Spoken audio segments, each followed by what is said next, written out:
All right, once again, video number 4 or 5. We're back on this 1970 280 SL.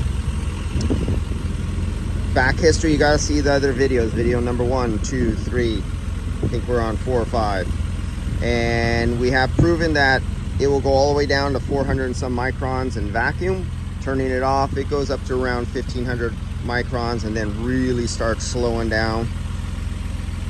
Nitrogen. I took the nitrogen away. There it is. Nitrogen. We went up to 235 psi and that thing was just pissing down at the compressor, down the rabbit hole in Never Never Land where you can't get a hand. Was using the soapy bubbles. I could hear it kind of move when I was spraying it while I had 200 psi in there and it was bleeding down really fast and hissing out. I could kind of get my fingers down there and I almost got a sound change by moving my finger around the high side discharge, but I still could not pinpoint it. Turned it off, put soapy bubbles, could not locate it. Put a mirror down there, could not locate it. I put 65 psi at static pressure at the ambient temperature because it's cold out.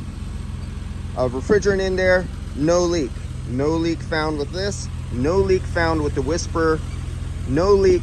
I have UV dye in there. Check this out. That thing was pissing out and hitting me with a stream of nitrogen. Right? Can't see, but all the way down in there, it was just pissing out nitrogen. There's no leak. The leak disappeared. I have 1 kilo of refrigerant in the system again. There is no high side access to take the pressure. It's down there. I can't get to it. But just by using my fingertips and feeling the temperature, I got at least 170 psi high side pressure. Just going off my fingertips tells me what the pressure is. So I got about 170, 75, 70 psi on the high side, and there's no leak. When I stick the refrigerant leak detector, even though we got the fan, if it was pissing out like that, my leak detector would be screaming right now. Can't use the ultrasonic because this thing has vacuum leaks everywhere. Here's a huge vacuum leak. It has bleed port vacuum leaks everywhere, so I can't use the Whisper. I have to have the engine shut off when I do that. UV light finds nothing, bubble finds it. Let's shut it off and use the refrigerant leak detector again.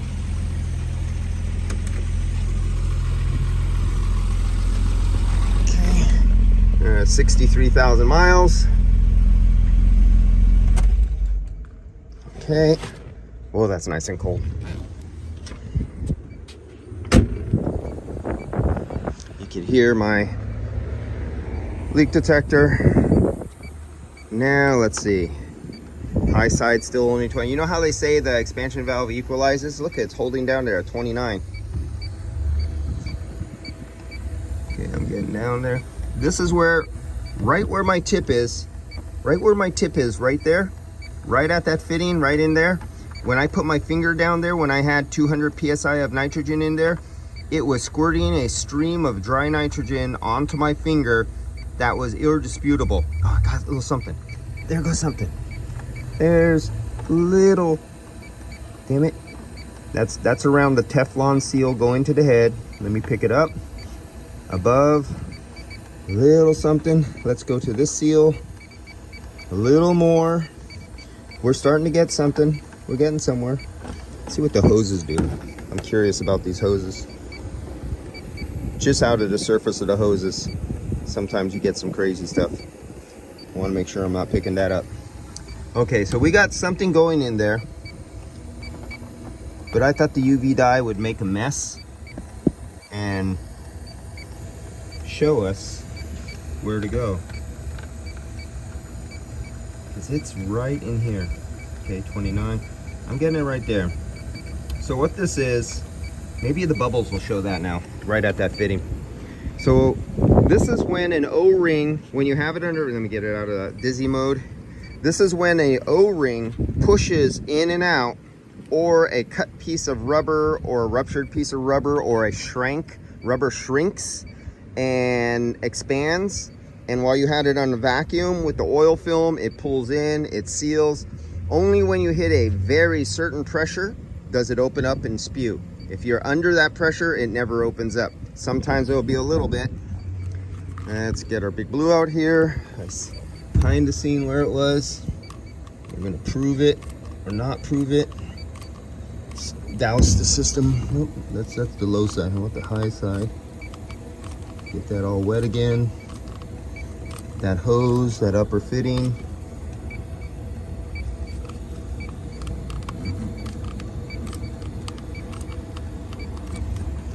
Alright. And that is, this stuff really finds some really small leaks better than soap. Oh, I see something there. That's not it. You see the bubble coming out of the tip of the, you see that bubble right there? Coming out of the fitting? They didn't have a tip on it, but that wasn't the leak. The leak was right there in the center of my screen, somewhere between that fitting, those threads, down below. It was whistling and shooting out a stream of dry nitrogen. So, and I can't find it now, but the compressor is coming out anyway. So all these O-rings are going to get replaced. There's going to be a cap back on that service port that the last shop left off. There's going to be a cap back on that king valve right there that you see, that stem sticking out. There'll be a cap back on this. And this compressor's coming off though. There you can see that bubble getting bigger. But that's not the leak. That's not the one that I'm going after. I'm going after the howler. See that? You see how long that just stays there? Oh, we lost our focus. Come on, Google. Give me back my focus. Let's see if I could steady this for you guys a little better. My heartbeat is jiggling the... Okay guys, that's it. I failed. And I'm not going into this anymore because the compressor is coming out. Customer was doubting the compressor anyway, whether he wants to keep it or not. But I think because the labor is so incredibly high on this and everything is expensive, we don't know. Trying to keep the compressor. Definitely should do the expansion valve. The system is working perfectly. Now I'm going to drain all the refrigerant out so they could take the front end of the vehicle off to get the front of the engine crankshaft seal out, and we'll make our decision whether we keep the compressor or not. That was it. All that was just to confirm expansion valve's working, all the electrical controls are working, it's pumping, and it's not leaking right now. See you guys. Other than that, one we seen.